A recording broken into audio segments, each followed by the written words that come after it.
নমস্কার বন্ধুরা, রেল প্রেমিক সকল বন্ধুদের জানাই আন্তরিক অভিনন্দন। প্লেস রিভিউয়ার চ্যানেলের পক্ষ থেকে প্রসূন।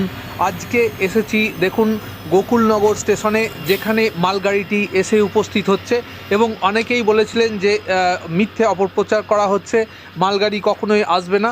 তো আমাদের কথা মতো 11ই জুলাইয়ের পরিবর্তে 14ই জুলাই এসে পৌঁছলো মালগাড়িটি এবং এই মালগাড়ির মধ্যেই সমস্ত রকমের যে স্টোন চিপ এবং রেলের পাত সেগুলিকে রাখা আছে এবং সেগুলি আগামীকাল সকাল নাগাদ ফেলা হবে।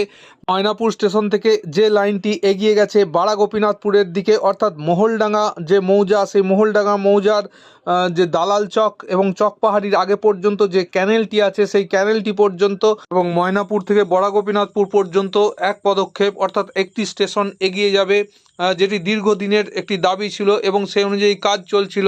সে কাজও আপনাদের আমরা বারবার